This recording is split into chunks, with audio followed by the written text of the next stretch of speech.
করতেছো? ম্যাডাম কেন বলতেছো? হাসিটা দিছেন আবার দেন তো দেই। এই যে আসলে ম্যাডাম, খুদার কসম মনে হইতেছে আসমানেতে চাঁদ একদম খোয়া পড়ছে। আপনার হেভি লাগছে, একদম পুরো জাক্কাস নায়িকা।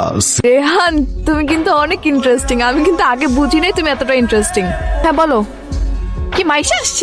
এতদিন পরে, এতদিন বলার পরেও এখন আসতেছে। যাই হোক, আমি অনেক খুশি হয়েছি। তুমি ওর জন্য ভালো মন্দ কিছু রান্না করো, আমি একটু একটু পর বাসা আসতেছি। শুরু করো। রোল কি? আরে একটু আগে যে বলতেছিলা কি জানি, চামে দিয়ে বামে ক্র্যাক ক্র্যাক, ওই যে ওইটা করো, মজা লাগবে। কি না উল্টাপাল্টা কি বললা? কি বলবো, কালকে এক্সাম, ভালো মতো পড়তে হবে। আমি কতবার বললাম এগুলো ক্লিন করতে।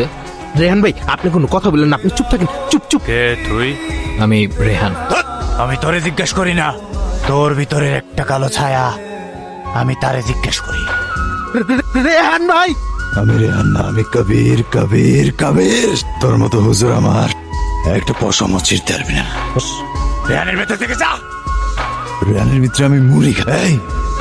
তুই কি আমার শালা না সম্বন্ধী না? তুই আমার খালো লাগস যে তোর আমি কমু শালা লো কোয়ালিটির আর মুভির ফ্লপ হুজুর। হ্যাঁ, আমার ভয় নিতে আইসস। যা যা বাহ। তুই আমারে কিচ্ছুই করতে পারবি না।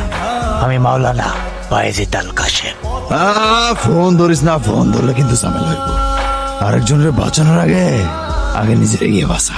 চাবাক যা, দৌড়ের উপরে থাক, দৌড়ের উপরে থাক, পিছনে তাকাবি না, পিছনে তাকাবি না। কি বলতেছো? তোমার উপর ভূত ভর করে? মানে কি আবোল তাবোল কথা বলতেছো? সত্যি কথা বলতেছি, আমি ফিল করতে পারি আমার ভিতরে কেউ না কেউ আছে। ইভেন কি আমার রুমমেট পর্যন্ত জানে। এই জেনারেশনে এসে তুমি ভূত বিশ্বাস করতেছো, আবার তুমি আমাকেও বিশ্বাস করতে বলতেছো? মানে আরে ক্রেজি রেহান, ভূত কিভাবে ভর করে? তুমি আগে কি যেন বলতেছিল ওই দিন, ওই যে কি যেন চামে দিয়া বামে চিপ্পা দিয়া, আবার কি কি যেন বলছিল, আমার কিন্তু মজাই লাগছিল। আরেকবার বলো তো। এগুলো আমি বলছি? হ্যাঁ। আমি এগুলো কেন বলবো? আমি কি এভাবে কথা বলি? এভাবে তো রাস্তার ছেলেরা কথা বলে। নিজে সেদিন আমাকে এগুলো শিখিয়ে এখন আবার বলতেছো সে নাকি বলে নাই। তার মানে আমার ভিতরে যে থাকে তার সাথে তুমিও কথা বলছো? মানে ভূত কিভাবে কারো উপর ভর করে? আমি জানি আমার সিচুয়েশন কি, বর্তমানে আমি কি ফেস করতেছি, আমি কিসের মধ্যে দিয়ে গো থ্রু করতেছি। আমি জানি তুমি বুঝবা না। আমার মনে হয় তুমি ডিআইডি রোগে ভুগছো। আচরণ কিংবা কণ্ঠে চেঞ্জ, কিছু সময়ের জন্য স্মৃতি মনে না রাখা কিংবা মেমোরি গ্যাপ এবং নিজেকে নিজে চিনতে না পারা, এগুলো এই রোগের লক্ষণ। তুমি কোনো টেনশন করো না, আমার কাছে ভালো ডক্টর আছে, আমি তোমাকে দেখাবো। আই গেস তুমি ঠিক হয়ে যাবা।